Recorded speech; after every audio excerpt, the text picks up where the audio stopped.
시청자 여러분 안녕하십니까. 남북의 창희입니다. 엊그제 22일이 밤이 가장 길다는 동지였는데요. 우리 풍습대로 팥죽은 드셨는지 모르겠습니다. 네, 찹쌀가루를 둥글게 빚어 만든 새알심을 후후 불어가면서 먹던 기억이 나는데요. 북한에서도 우리처럼 동지 팥죽을 즐긴다고 합니다. 북한에서는요. 동지엔 열집 팥죽을 맛본다는 말까지 있을 만큼 이웃과 팥죽을 나눠 먹는 미풍양속이 이어진다고 하는데 올해 더 극심해진 식량난에 이럴 여력이 있었을까 묻게도 됩니다. 네, 다음 달 설도 남북이 공유하는 민족의 명절인데요. 남북이 서로 오가며 명절과 세시풍속을 함께 즐길 수 있는 날이 얼른 오면 좋겠습니다. 그럼 지금부터 남북의 창 시작하겠습니다.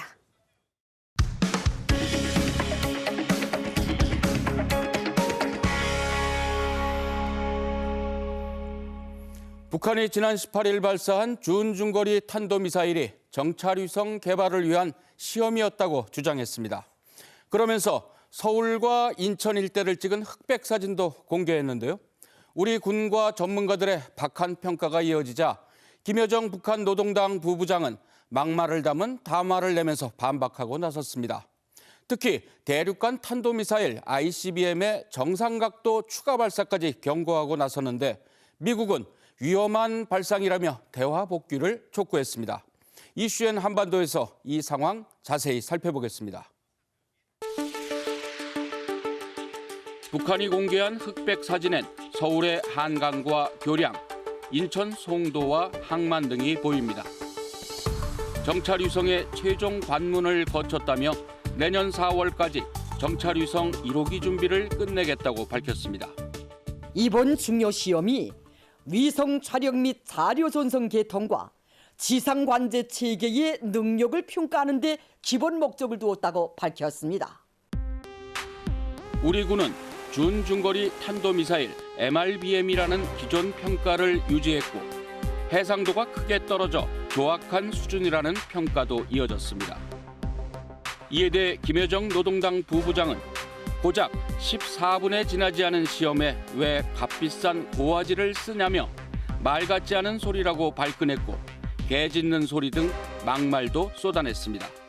북한에게 이제 자신들에게 위협이 된다고 생각하는 나라들에게 억제력을 가졌다라고 하는 것을 이제 보여주고 싶어하는 거거든요.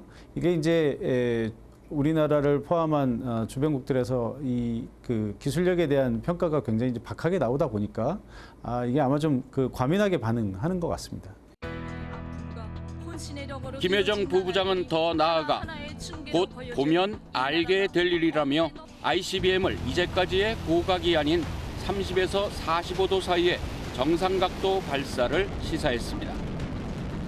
이 경우 하와이 인근 등 태평양에 떨어져 미국을 더욱 자극할 거란 분석입니다.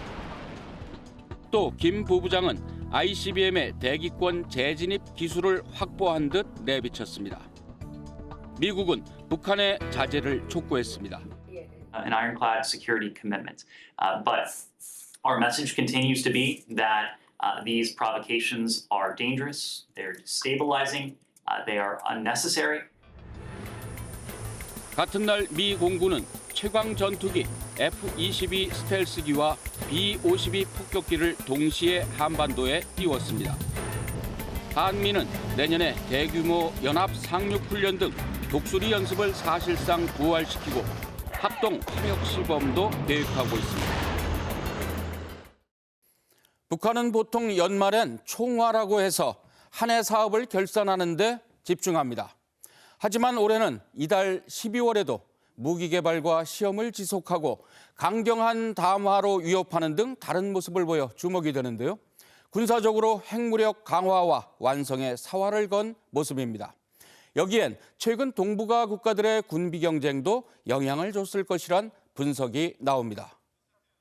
조선노동당 중앙위원회와 김정일 국방위원장 사망 11주기의 금수산 태양궁전 참배 사진입니다.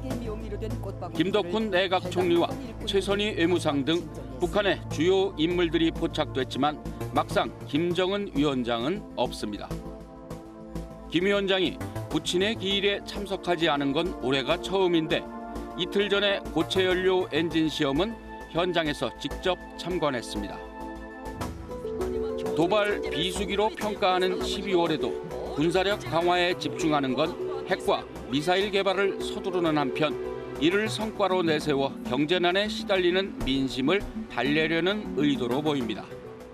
자신들이 이 핵 무력을 강화시켜서 독자적인 방위력, 그러니까 억제력을 좀 갖겠다. 좌고우면하지 않고 그냥 앞으로만 가겠다. 이런 의지를 가지고 있는 것 같고요. 동북아의 군비 경쟁 심화에도 영향을 받은 것이란 분석입니다. 바이든 미 대통령은 조만간 8,580억 달러, 우리 돈 약 1,114조 원에 이르는 국방 관련 예산 법안을 승인할 예정입니다. 특히 일본은 2027년까지 방위비를 2배 늘리기로 했는데 이 경우 세계 3위의 방위비를 지출하며 군사력 증강을 본격화할 거란 전망입니다. 일본의 천문학적인 방위비 증액은 기시다 총리가 지난 16일 강요회의를 통해서 개정한 이른바 3대 안보문서에 담겼습니다. 특히 적국의 일본 공격 착수를 확인할 경우 먼저 적 미사일 기지 등을 타격한다는 반격 능력을 보유한다고 명시했는데요. 지금까지 전수방위를 내세우면서 방패 역할에 머물렀던 일본 자위대가 앞으로는 창까지 갖게 된다는 평가가 나옵니다. 이것이 북핵 문제 해결 등 우리의 핵심 국익에 어떤 영향을 줄지 우리로선 세심한 주의가 필요한 시점입니다. 일본 안보 전략 개정의 핵심은 필요하다고 판단할 경우 적의 본토를 공격할 수 있는 반격 능력 확보에 있습니다. 요격 중심의 기존 미사일 방어 체계로는 중국과 북한의 위협에 대응하기 어렵다는 게 명분입니다. 現在の自衛隊の能力で我が国に対する脅威を抑止できるか、脅威が現実となったときにこの国を守り抜くことができるのか、極めて現実的なシミュレーションを行いました。率直に申し上げて、現状は十分ではありません。 이를 위해 중국과 북한을 공격할 수 있는 사거리 1,000km의 장거리 미사일을 개발하고 사거리 1,600km인 미국 토마호크 미사일 500기를 수입하겠다고 밝혔습니다. 장기적으로는 잠수함 발사가 가능한 사거리 2,000km 이상의 고속 활공탄과 사거리 3,000km의 극초음속 미사일도 개발해 배치하기로 했습니다. 전후에 만들어졌던 일본의 평화법 시스템 이 부분을 이제 전면적으로 부인하고 완전히 보통 국가의 길로 가겠다라고 보여지고요. 개정된 안보 문서에는 북한을 중대하고 임박한 위협으로 기술해 현행 표현을 유지했지만 중국은 지금까지 없었던 최대의 전략적 도전이라고 규정했습니다. 미 백악관과 국무부는 새벽 시간에 이례적으로 동시에 성명을 내며 일본의 결정을 환영했습니다. 이처럼 반격할 수 있는 일본은 우리에게 어떤 긍정적인 면이 있을까? 한국과 북한이 전쟁을 한다든지 유사 상태가 되면 미군이 우리를 위해서 같이 싸워주는 거 아니에요? 일본도 당연히 거기에 후방 지원을 하는 역할을 맡고 있는 거죠. 기뢰 제거, 대잠수함 작전을 한다든지 이런 것들을 주로 하게 되는데 그런 의미에서는 우리가 유사시에 대비해서 일본이 하나의 우리의 군사적인 보험이 될 수 있다라는 거죠. 일본이 이 동아시아에서 뭐 아무래도 이제 국력을 키워간다면 중국을 견제하는 데는 좀 도움이 되겠죠. 중국이 지금 이제 부상하고 있기 때문에 중국 중심의 동아시아 질서가 형성된다면 그것 또한 우리한테는 그렇게 좋은 것은 아니라고 봅니다. 일본의 이 같은 군사력 증강이 북한은 물론 중국을 자극하면서 한반도 정세가 요동칠 수 있다는 우려도 나옵니다. 장기적으로 보면 동아시아의 어떤 새로운 긴장을 조성하고 만약에 일본이 더 강성해진다고 하면 필연적으로 주변국인 우리와 연루될 가능성이 굉장히 높거든요. 군비 경쟁이 동부에서 확산되는 것은 우리한테 좋은 것이 아니죠. 그러니까 일본도 미사일을 갖고 만약에 핵도 갖고 이러면 우리가 그거에 대응하기 위한 우리도 나름대로 뭐 미사일도 갖고 핵을 가져야 되고 중국도 마찬가지예요. 우리의 동의 없이 일본이 북한에 대해 반격할 수 있다는 논란도 있지만 능력 행사는 미국과 협력한다고 밝힌 만큼 일단은 지켜봐야 한다는 평가입니다. 미일 동맹을 일체화하겠다는 것은 그런 의미에서 미국이 창의 역할을 하는데 그 창의 역할을 하는 것을 함께 하겠다라는 뜻이기 때문에 반격 능력이 모호하다고 해서 굉장히 한반도에서 갑자기 전쟁 상태가 일어난다 이렇게 생각하는 것은 현실적이지 않다 이렇게 생각이 드는 거죠. 장기화로 접어든 미중의 패권 다툼과 그 틈을 이용한 북한의 핵과 미사일 고도화 행군, 그리고 전쟁할 수 있는 나라가 되겠다는 일본의 본격적인 행보 속에 북한 비핵화라는 우리의 핵심 국익이 흔들리고 있습니다.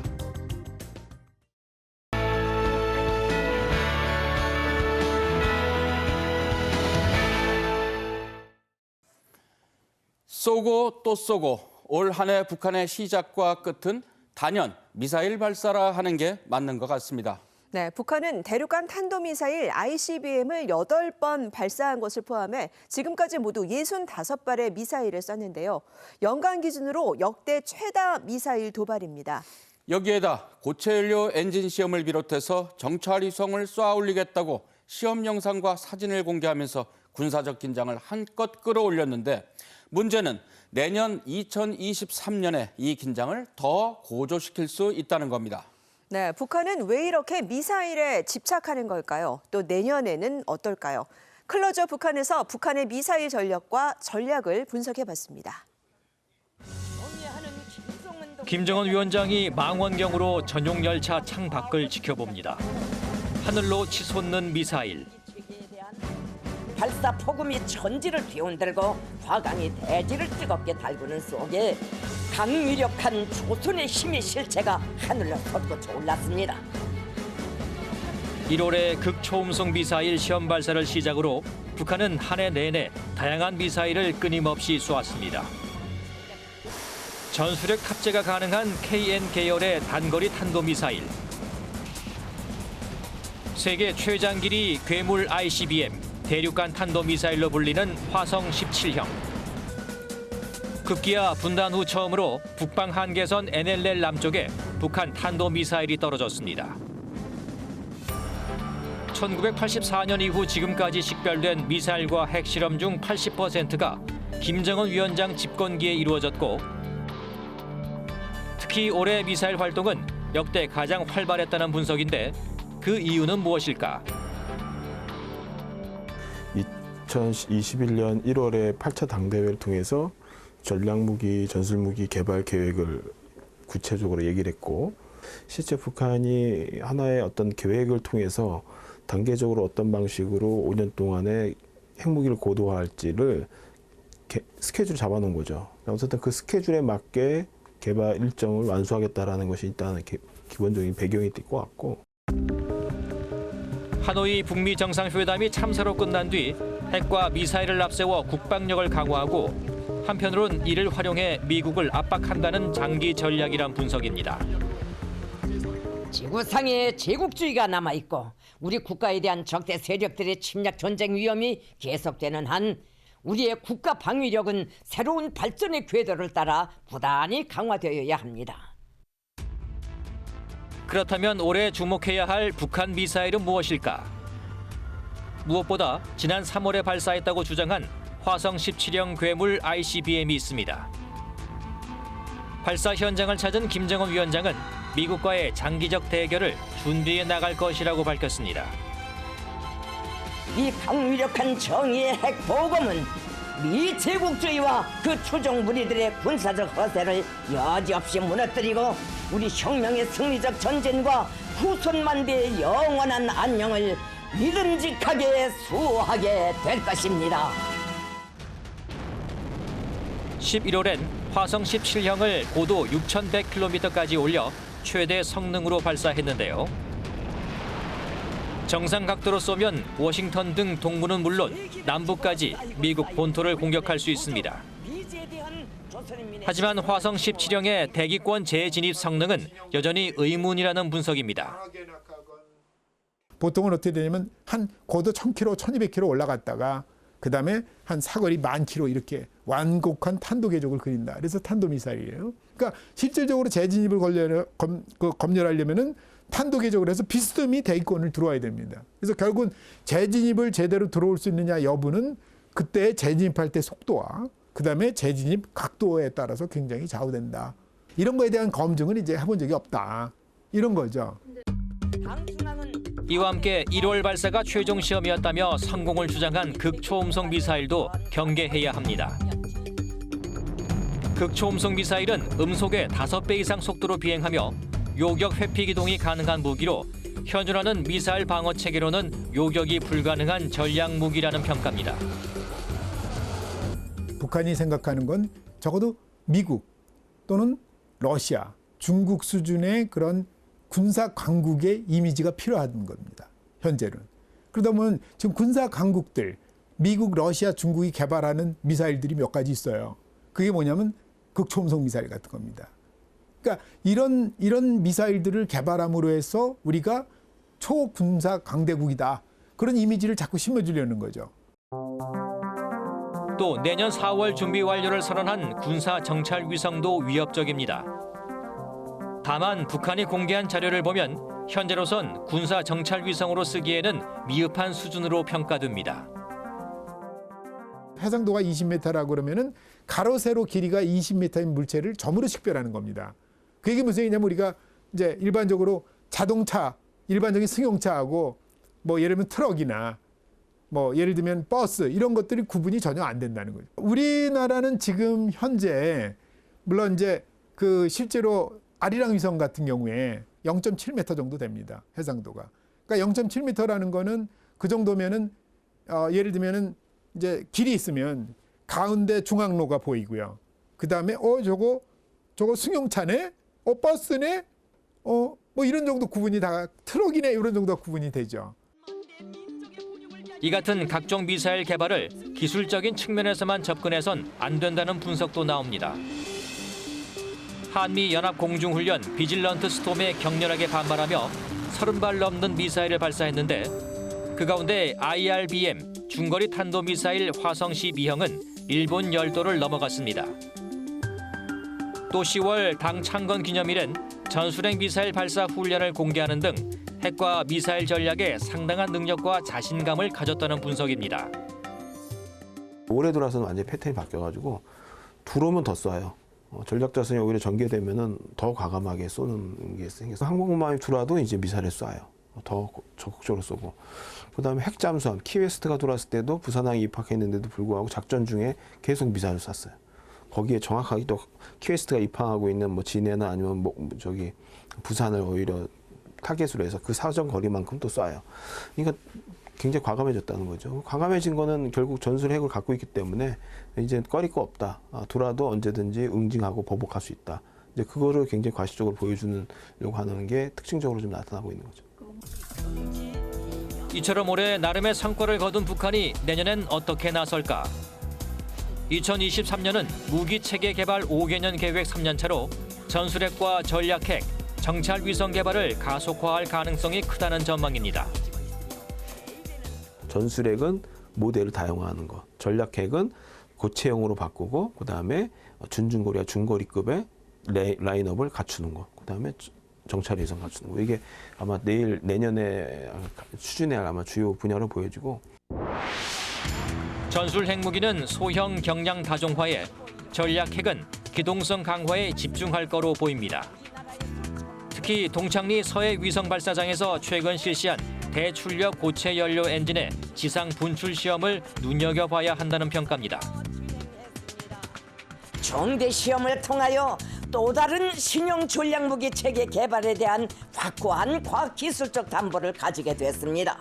아마 직경이 아마 2m 수준은 되는 것 같아요. 조금 안 되든가. 그리고 길이는 의외로 짧았어요. 한 6m 정도 됩니다.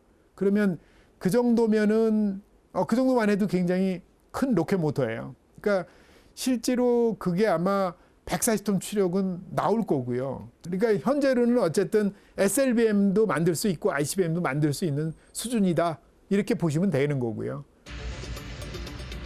여기에 또 다른 전략 무기로 꼽히는 북극성 계열의 SLBM, 잠수함 발사 탄도미사일과 잠수함 개발도 주의 깊게 봐야 합니다. 시기적으로는 김정은, 김정일 위원장과 김일성 주석 생일이 있는 1월과 2월, 4월, 그리고 한미의 대규모 연합 군사 연습이 예상되는 3, 4월에 미사일 도발을 집중할 수 있다는 분석입니다. 중로의 연합훈련도 더 강화될 것이고 한미뿐만 아니라 한미일의 연합훈련도 더 강화될 것이고 더 빈도수 늘어날 것이고 북한의 핵무기 고도화도 더 활발해질 거다. 이 세 개가 오버랩되는 순간이 있을 거래요. 근데 그 순간이 아마 가장 위기가 고조되는 시기가 올 것이다. 그래서 내년도의 위기 수준 또 군사력인 어떤 긴장성 이런 거는 올해보다는 한 2배 이상 높아질 가능성이 있다 이렇게 봐요. 북미 남북 대화 대신 북한의 역대 최다 미사일 도발로 긴장해야 했던 2022년. 하지만 2023년 역시 타협과 외교는 멀고 군사력 강화는 손쉬운 선택이 돼 북한의 미사일 위협은 해를 이어갈 가능성이 커 보입니다.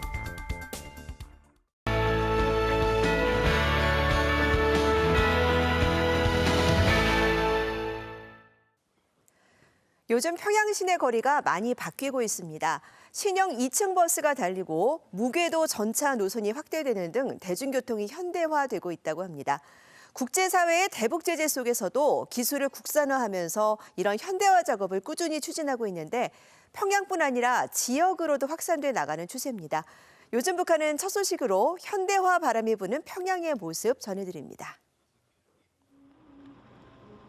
노란색으로 단장한 2층 버스들이 일제히 시내를 내달립니다. 버스 앞면에 달린 전자시계와 노란색 좌석이 눈에 띕니다. 최근 평양시 여객 운수 종합 기업소가 제작한 신형 버스들입니다. 시내의 여러 노선들을 따라 운행을 시작한 새형의 료객버스들은 거리의 풍치를 더욱 돋궈주고 있습니다. 버스와 함께 평양을 누비는 대표적인 교통수단인 무궤도 전차는 올해엔 보통강변에 조성한 고급 주택단지 경루동 노선도 추가했습니다. 2002년 김정일 국방위원장 지시로 시작한 평양 현대화는 김정은 정권 들어 더욱 가속화하고 있는데요. 전찻길 재정비와 버스 성능 개선 등 대중교통 서비스에 공을 기울이고 있고 주요 건축물과 교육, 편의시설 보수 등 기반시설 정비도 활기를 띠고 있습니다. 우리 구역 안의 모든 일꾼들이 개건 현대화 사업에 필요한 건설 자재, 정보 설비 이걸 많이 지원해줘서 지금 교육 접근과 환경 그다음에 실험 실습 접근 환경 개선하기 위한 이런 사업을 밀고 나가고 있습니다. 지금. 구역에서 계획했던 3개의 학교들 그리고 2개의 유치원의 개건 현대화 사업 지금 90% 개선해서 진척됐습니다. 김일성 종합대학엔 전자도서관이 들어섰고 교내 수영장엔 다이빙대와 놀이기구 등을 설치했습니다. 저는 김일성 종합대학에 입학해서 처음으로 시험장에 들어서는 순간 이 황홀함에 정말 놀랐습니다. 밖에 날씨는 정말 차지만 그 사람, 그 믿음에 보답할 영으로 세차게 끌어번지고 있습니다. 특히 원림 녹화 사업과 함께 강변을 따라 들어선 대규모 산림집과 초고층 건물은 평양의 모습을 바꿨는데요. 이 같은 현대화 작업은 상관문화 도시의 표본으로 삼는 삼지연과 지방공장 표준단지로 조성한 김화군 등 지역에서도 진행하고 있습니다. 대북 제재와 제한된 북중 무역 탓에 자력갱생과 자급자족 속에 이루어지는 북한의 현대화가 어떻게 이어질지 궁금해집니다. 밀가루 음식 전시회, 건축재료 전시회, 그리고 여성 옷 전시회. 최근 북한에서 대대적으로 이런 행사들이 열렸습니다. 모두 기본적인 식의주와 관련된 전시회라는 공통점이 있는데요. 북한이 이렇게 식품 산업과 경공업 분야의 품질 향상을 위해 애를 쓰고 있는데 지역 공장별로는 은근한 경쟁도 벌어지고 있다고 합니다. 요즘 북한은 두 번째 소식 함께 보시죠. 조각 케이크와 과자 등이 먹음직스럽게 진열돼 있습니다. 햄버거와 피자 등 서양 음식들도 선보였는데요. 전시회의 주제는 밀가루 음식입니다. 유명 식당과 공장 등 70여 곳에서 1,500여 점의 밀가루 음식을 선보였는데요. 밀가루로 만들 수 있는 음식과 가공품을 더 많이 찾아내서 서로 기술을 교류해서 널리 보고하는 것을 기본 목적으로 하고 있습니다. 요리사들의 조리 과정도 공개해 눈길을 끌었습니다. 김정은 위원장이 지난해 12월 전원회의에서 감자와 옥수수인 주식을 바꾸겠다고 결정한 지침을 뒷받침하기 위한 밀가루 전시회입니다. 우리 인민의 식생활 문화를 흰쌀밥과 밀가루 음식 위주로 바꾸는 대로 나라의 농업 생산을 지향시키기 위한 방도적 문제들을 밝히시었습니다. 먹거리를 다양화하고 입맛 변화에 부응하겠다는 뜻으로 보이는데 밀가루 대부분을 수입에 의존하고 있어 주식 변경이 쉽지만은 않다는 평가입니다. 건축 재료 전시도 열렸는데요. 각 지역에서 건설하고 있는 살림집 모형과 건제품이 출품됐습니다. 집 모형에 각종 가구를 배치해 마치 모델하우스를 보는 것 같습니다. 또 실용성과 함께 인테리어 등 디자인을 고려한 모습입니다. 이번 전시회는 다기능화되고 조립화된 가구들이 우리 단위뿐 아니라 여러 단위에서 많이 출품되었습니다. 10월엔 수만 점의 여성 옷을 선보였는데 주민들 반응은 어땠을까요? 마음에 듭니다. 다 세련되고 것들이 그것도 자기 몸에 맞게 치수도 다 해서 다 제작까지 해준다니까요. 특히 각 생산 단위가 출품한 제품들은 한 자리에서 쉽게 비교할 수도 있는데 이른바 집단주의 경쟁을 유도한 겁니다. 좀 도안이라던가 기술적인 측면에서 우리가 다른 단위를 많이 따라 앞서야 되겠구나 하는 이런 곳을 배우게 됐고 또 좋은 형태들도 많이 나왔습니다. 여러 가지. 이처럼 의식주에 걸친 다양한 제품을 적극적으로 공개해 품질 개선과 함께 민생과 민심을 챙기려는 모습입니다.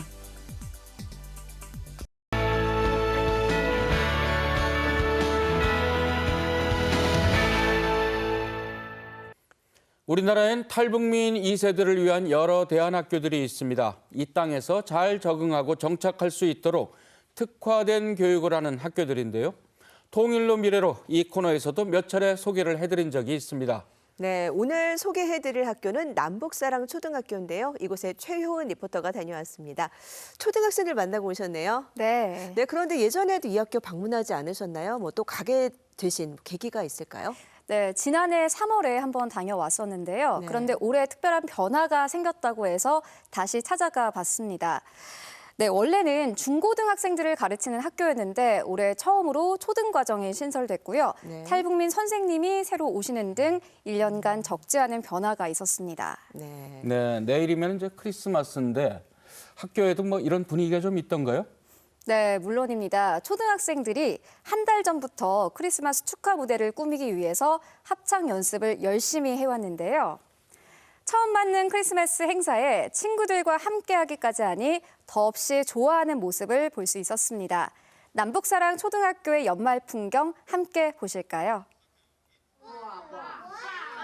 중국어 수업이 한창인 강의실. 여기 무슨 뜻이죠? 아빠라는 뜻이에요. 그쵸? 학생들이 중국어로 자기소개를 해봅니다.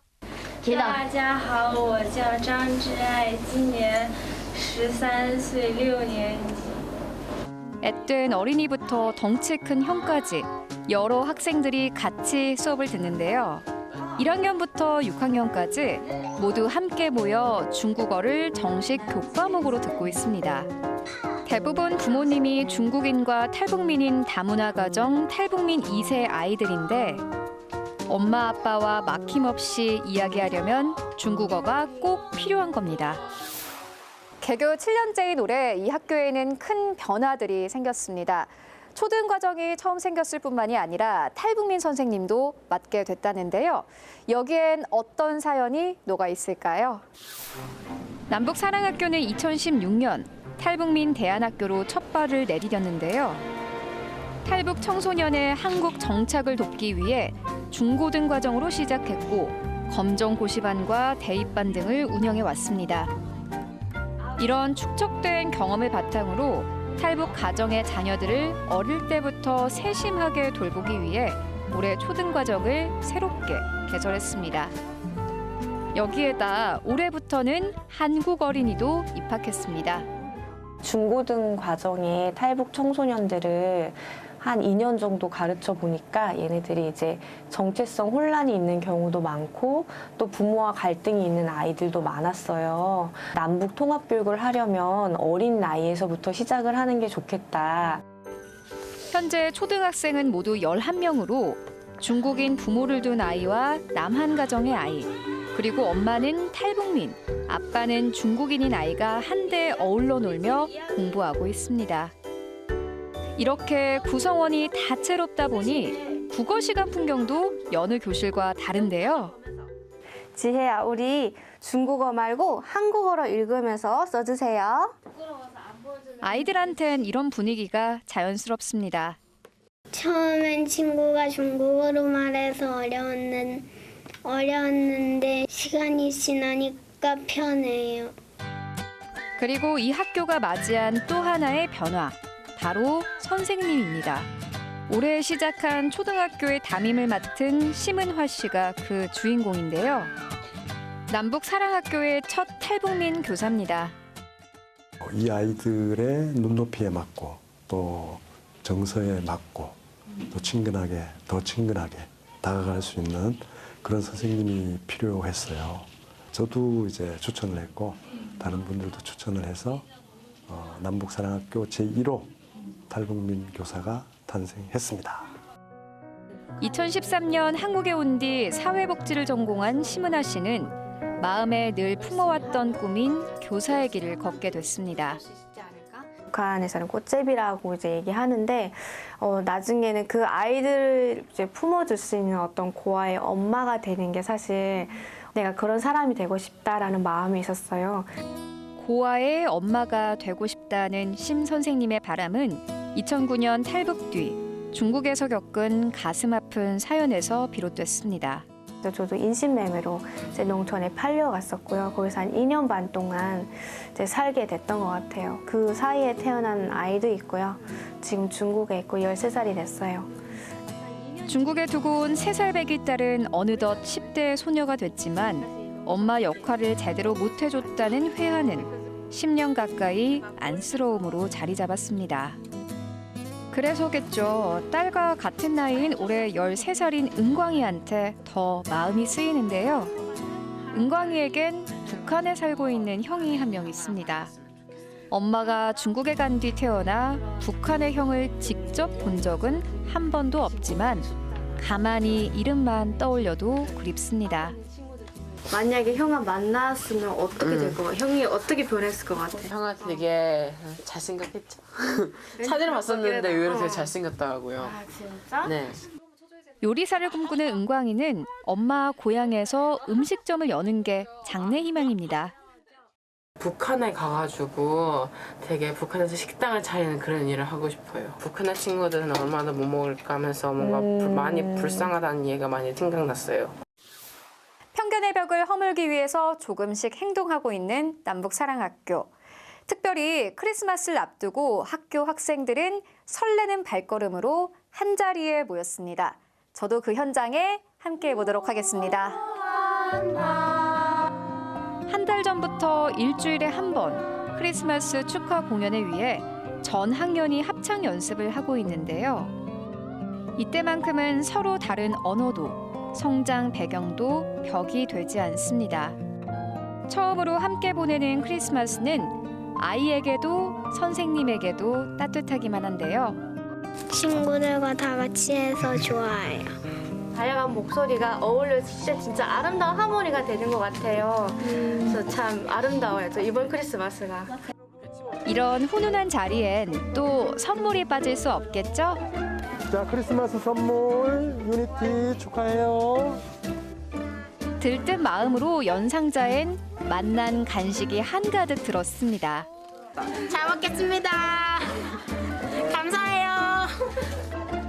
밖은 춥지만 교실엔 온기가 가득한데요. 아이들의 새해 소원은 뭘까요? 다음 새해는 꼭 통일이 되게. 왜 통일이에요? 저는 어머니의 고향에 가고 싶습니다. 통일돼서 할머니 먼저 만나고 싶어요. 할머니 어디 계세요? 북한이요. 보면 하고 싶으면 엄청 많을 거 아니에요, 그죠? 할머니 사랑해요. 그래 맞아요. 울지 마.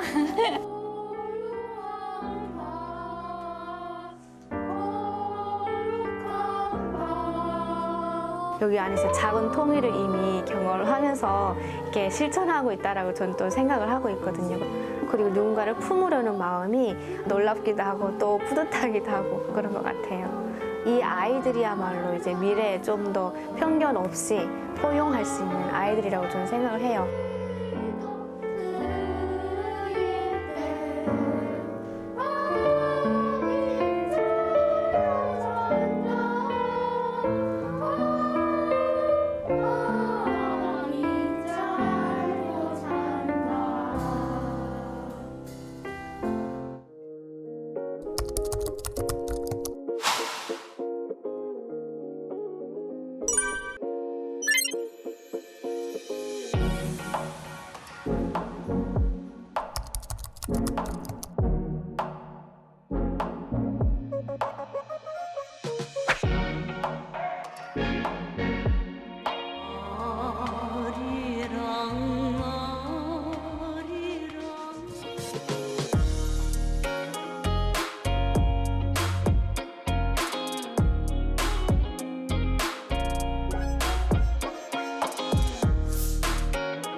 북한에서 지폐를 소독하는 기계를 만들어 약국마다 비치했다는데요. 돈을 받으면 소독기에 넣고 거스름 또는 소독해둔 돈으로 준다는 겁니다.